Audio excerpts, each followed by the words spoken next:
गरीब दर्जी भाभी ने बनाया 3 नंद का जादुई ब्राइडल लहंगा। भगवान जी, आज मेरी तीनों ननद का रिजल्ट है। बस मुझ गरीब दर्जी भाभी की यही विनती है, मेरी तीनों ननद अच्छे नंबर से पास हो जाएं। ऐसा कहते हुए गरीब दर्जी कविता फिर से अपने हाथ सिलाई मशीन पर कपड़े सिलने बैठ गई। उस गरीबी में आंखें गड़ाकर कपड़े सिलने के चलते अब कविता की आंखों से उसे कम दिखने लगा था। इतने में उसकी तीनों ननद आशा, गौरी, मधु घर लौट आईं। भाभी भाभी, क्या बात है, मेरी तीनों ननद तो बड़ी खुश लग रही है। भाभी, आपकी तीनों ननद ने पूरे कॉलेज में सबसे अच्छे नंबर से कॉलेज पास किया है। ये सुनकर गरीब दर्जी कविता की आंखों में खुशी के आंसू भर आते हैं। अच्छे नंबर तो आने ही थे, मेरी ननद इतनी होनहार जो है। देखो ना, तुम्हारी गरीब दर्जी भाभी के पास इतने भी पैसे नहीं हैं कि इस खुशी के मौके पर तुम्हारा मुंह मीठा कराएं। ऐसा मत कहिए कविता भाभी, आप पहले ही हमारे लिए बहुत कुछ कर रही हैं। इतने में गोपी भी आ जाता है। ये लो कविता, बड़ी मुश्किल से आज बस 50 रुपए के ही गरीबी की है। अजी, इतनी महंगाई में आटा दाल भी इतना महंगा हो रहा है, 50 रुपए में क्या ही आएगा। मैं क्या करूं कविता, पहले गर्मियों में ठीक ठाक गरीब बिक जाया करती थी, मगर थोड़ी बहुत पूंजी जुड़ जाए तो मूंगफली और गजक बेचूंगा। सर्दी आ गई है। पढ़ाई खत्म होने के बाद कविता की तीनों ननद घर में ही रहने लगती हैं। फिर एक दिन, आशा, मैं बाजार जा रही हूँ सब्जी लाने। कविता भाभी, आप एक सुबह से कपड़े सी रही हैं, थक गई होंगी, लाइए आज सब्जी हम तीनों ले आते हैं। जैसे ही तीनों घर से निकलती हैं तभी आस पड़ोस के लोग उन्हें ताने मारने लगते हैं। एरी रमा, देख देख, हूर की परियां जा रही हैं। इतनी उम्र हो गई तीनों की, ये नहीं कि इनकी शादी कर दें। अरे पर इन जैसी गंजी काली और दानों भरे चेहरे वाली से शादी करेगा कौन। लोगों की तानों भरी बातें सुनकर तीनों रोते हुए घर आ जाती हैं।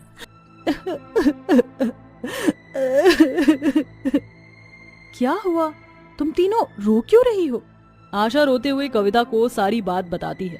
बेचारी वह गरीब दर्जी भाभी रात भर दरवाजे पर बैठी सोचती रहती है।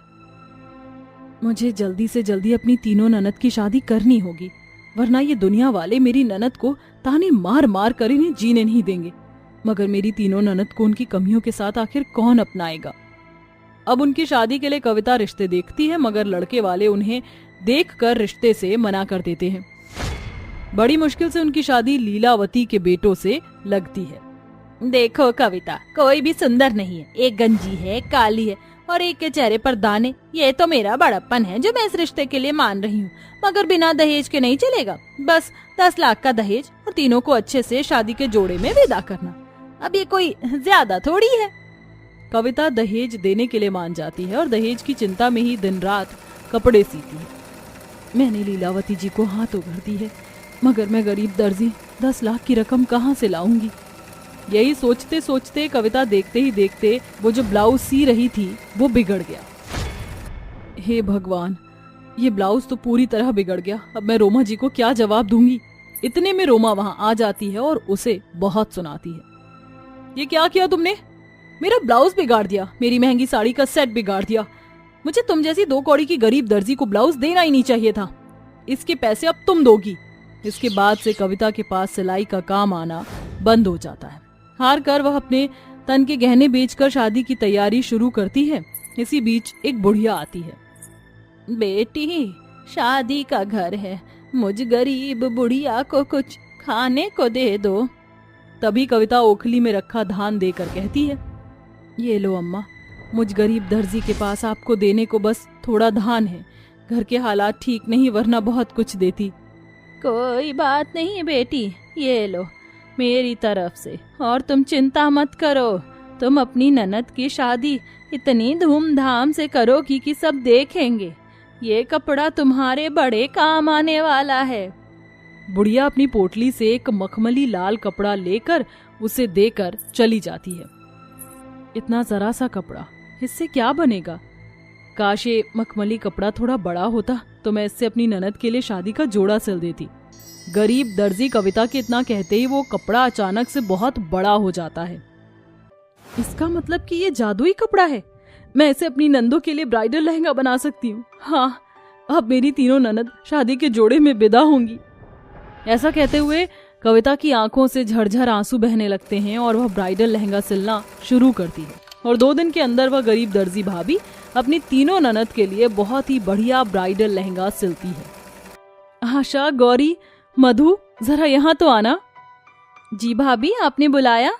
मैंने तुम तीनों के लिए ब्राइडल लहंगा सिला है, एक बार पहन कर देख लो, कहीं कोई फिटिंग में कमी होगी तो मैं उसे ठीक कर दूंगी। तीनों ब्राइडल लहंगा पहनकर बाहर आती हैं। कविता भाभी, आपने बहुत ही सुंदर ब्राइडल लहंगा सिला है, मगर जितना सुंदर ये ब्राइडल लहंगा है उतनी ही हम तीनों बदसूरत। काश कि मैं गोरी होती तो इस ब्राइडल लहंगे में कितनी सुंदर लगती। आशा के ये कहते ही उस ब्राइडल लहंगे में से एक सुनहरी रोशनी होती है और उसका काला रंग गोरा हो जाता है। ये कैसा चमत्कार है, लगता है ये ब्राइडल लहंगा जादुई है। अगर ऐसा है तो मेरा भी ब्राइडल लहंगा जादुई होगा। ऐ जादुई लहंगे, मेरे सर का गंजापन दूर कर दो और मुझे लंबे बाल दो।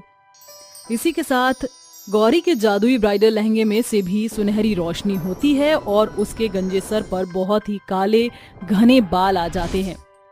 ये तो सच में कमाल हो गया, अब कोई मुझे गंजा नहीं कहेगा। देखो कविता भाभी, मेरे बाल आ गए। तब तो मेरा ब्राइडल लहंगा भी जादुई लहंगा होगा। ऐ मेरे जादुई लहंगे, मैं चाहती हूँ मेरे मुंह के दाग धब्बे और ये दाने हट जाएं, मुझे सुंदर कर दो। इसके साथ मधु के जादुई ब्राइडल लहंगे में भी सुनहरी रोशनी होती है और उसके दाग धब्बे और दानों से भरे चेहरे को एकदम सुंदर कर देती हैं। अब शादी का दिन भी आ जाता है। कविता की तीनों ननद आशा, गौरी और मधु अपनी गरीब दर्जी भाभी के सिले ब्राइडल लहंगे को पहनकर दुल्हन बनती हैं। जहां शादी के घर आंगन में शादी के गीत बज रहे थे, वहीं हलवाई दावत का खाना बना रहे होते हैं। इसी बीच एक कोढ़ी उसके चौखट पर आता है। उसके शरीर पर बहुत सारे फोड़े फपोले देखकर लोग घिन करते हुए दूर भाग जाते हैं। सुनो बेटी, मुझ निर्धन कोढ़ी की मदद करो। सब लोग मुझसे दूर भागते हैं। ऐसी हालत में मैं कमा धमा नहीं सकता, ना ही कोई मेरा कोढ़ देखकर मुझे काम देता है। उस कोढ़ी के फोड़ों पर मक्खी भिनभिनाता देखकर हलवाई घिन खाते हुए बोलते हैं, अरे राम राम राम राम, शादी के शुभ घर में पता नहीं ये कोढ़ी कहाँ से आ गया है। इसके घाव पर मक्खी भिनभिना रही है। यही इधर उधर हमारे शरीर पर बैठेंगे तो हमें भी कहीं कोढ़ ना हो जाए। अरे चलो चलो चलो, भागो यहाँ से। सभी शादी छोड़कर चले जाते हैं। ये कितने दर्द में है, काश कि ये ठीक हो जाते। गौरी रोते हुए जैसे ही ये कहती है, उसके जादुई ब्राइडल लहंगे में से एक रोशनी उस कोढ़ी पर पड़ती है और उसके सारे घाव, सारे फोड़े भर जाते हैं और वो बिल्कुल ठीक हो जाता है। मैं ठीक हो गया, मैं ठीक हो गया। बेटी बेटी, भगवान तुम्हें सारी खुशी दे। तुम तीनों की तरह आज मेरी भी बेटी की शादी है। थोड़ा मदद का हाथ बढ़ा दो, ताकि ज्यादा नहीं तो मैं गरीब अपनी बेटी की शादी के एक जोड़े में ही विदा कर सकूं। काका, मैं खुद एक दर्जी हूँ, मगर मेरे पास जो भी पैसे थे वो अपनी तीनों की शादी में लगा दिए, वरना लहंगा मैं आपको दे देती। आशा, एक बार तुम अपने जादुई ब्राइडल लहंगे से मदद मांगो। जी भाभी, ए जादुई ब्राइडल लहंगे, मुझे अपने जैसा ही एक और लहंगा दो। इतने में जादुई ब्राइडल लहंगा उसे वैसा ही लहंगा देता है। ये लो काका, ये शादी का जोड़ा आपकी बेटी के लिए। बहुत बहुत शुक्रिया बेटी, जुग जुग जीती रहो। काका, आज आशीर्वाद मुझे नहीं, मेरी तीनों ननद को दीजिए।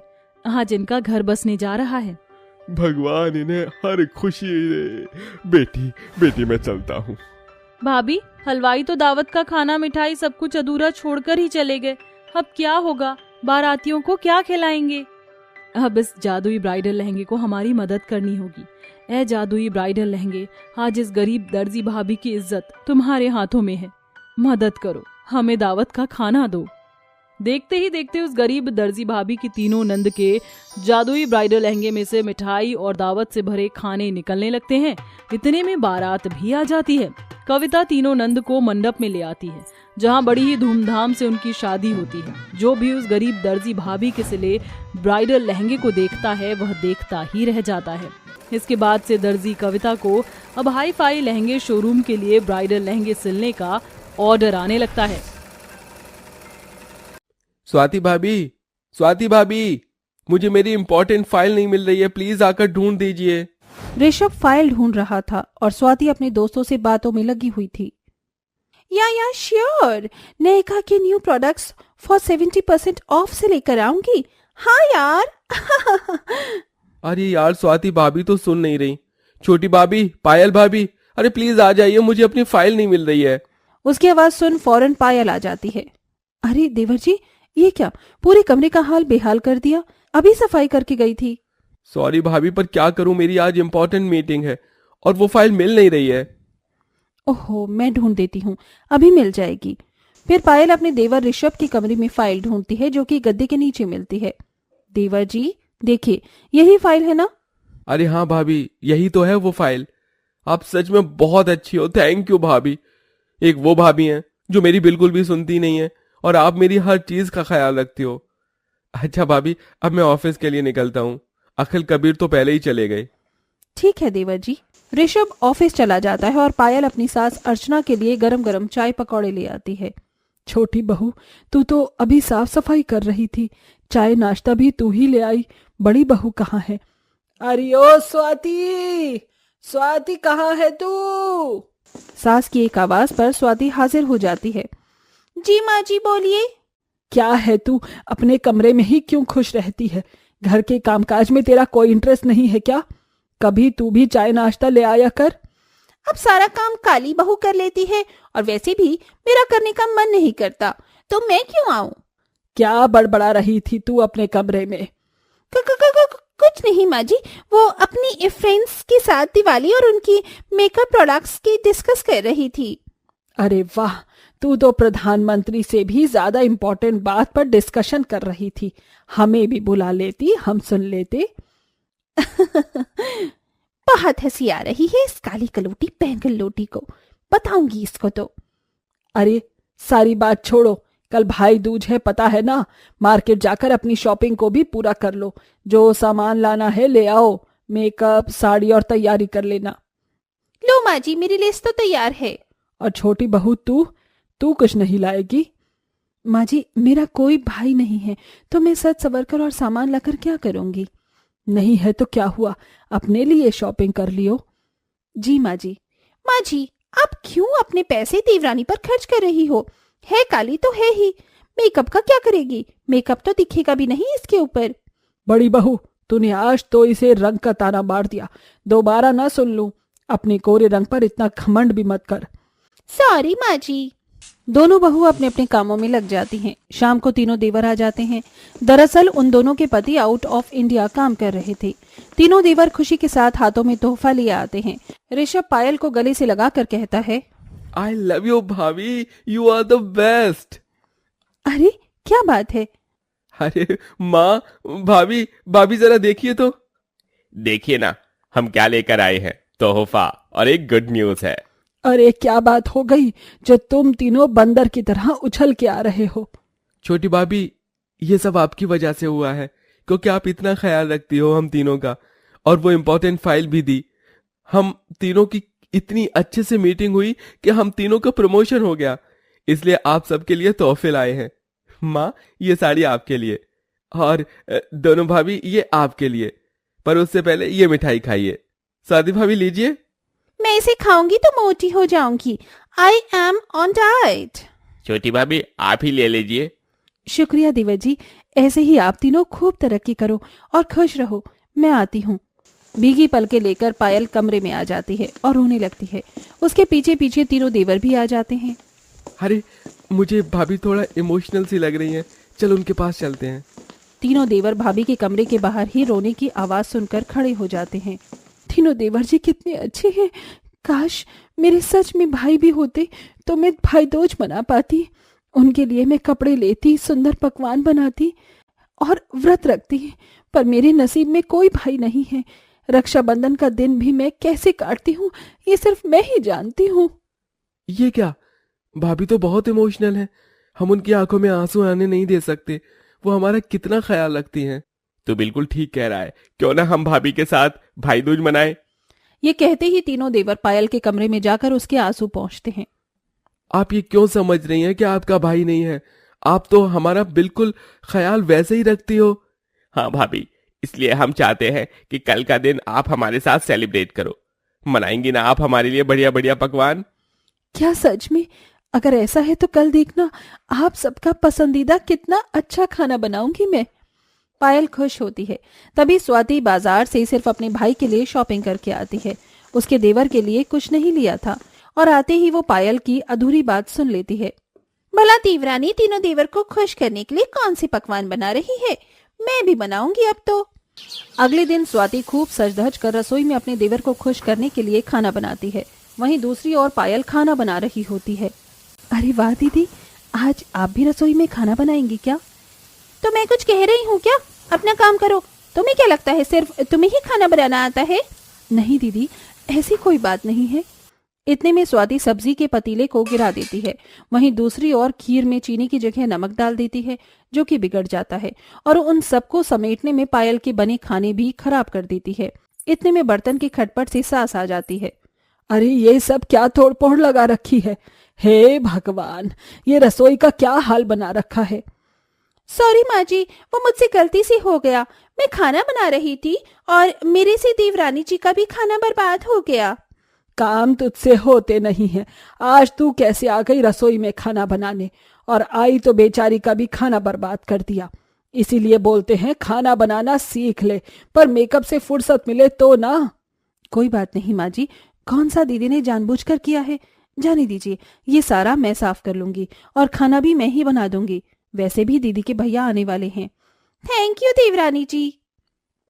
फिर काली देवरानी रसोई को साफ करके दोबारा सारे देवरों के पसंद का फटाफट खाना तैयार करती है। इतने में तीनों देवर आ जाते हैं। भाभी चलिए हमारे साथ, भाई दूज नहीं मनाना है क्या? हाँ बस आई। फिर पायल डबडबाई आंखों से एक एक करके अपने तीनों देवर का तिलक करती है। हाथ पर रोली बांधकर उन्हें तिलक का नारियल सौंपती है। आज सच में मैं बहुत खुश हूँ। आप तीनों को मेरी ओर से हैप्पी भाई दूज। आपको भी हमारी ओर से हैप्पी भैया दूज भाभी। हम आपकी आंखों में कभी आंसू नहीं आने देंगे। जब भी कोई बात हो तो आपके भाइयों से बोल देना, हम सब कुछ ठीक करेंगे आपके लिए। अरे वाह भाभी, आपने हमारे लिए खीर पूरी कचौरी भल्ले इतना सब बनाया है। थैंक यू भाभी, अब जल्दी से हमें खिला भी दीजिए। हाँ, पर उससे पहले भाभी आपके लिए हम तीनों की तरफ से तोहफे। अरे ये डायमंड का सेट और पीले कलर की साड़ी, ये मुझे बहुत पसंद है। ये क्या देवरानी जी इतनी काली है और तुम ऐसा चटक रंग लेकर आए हो? बड़ी भाभी, हमारी बहन जैसी भी हो हमें पसंद है। आप तो हमारा ख्याल भी नहीं रखती हैं। स्वाति, तू फिर से बोलती नजर आई। तुझे कितनी बार समझाया है, अब भी तुझे अपनी गलतियों का एहसास नहीं है। तेरे लिए उसने खाना बनाया, तेरा भाई आ गया, जा देख। सॉरी माँ जी, ये बात आपने बिल्कुल ठीक कहा। मैं सच में किसी लायक नहीं हूँ, ना मुझे खाना बनाना आता है। देवरानी जी, मैंने तुम्हें कितना कुछ कहा है, मुझे माफ करना। कोई बात नहीं दीदी, आपके भाई आ गए, उनका भी आप तिलक कर दीजिए और फिर सब एक साथ बैठकर खाना खाएंगे। स्वाति दीदी, पायल दीदी, आप सबको नमस्ते। फिर स्वाति अपने भाई को बिठाती है, उसका तिलक करके भाई दूज की रस्म पूरी करती है। फिर अविनाश उसे तोहफे देता है और सब एक साथ देवरानी के बनाए पकवान को खाते हैं और उसकी तारीफ करके खुशी खुशी नाच गाना करके त्योहार मनाते हैं।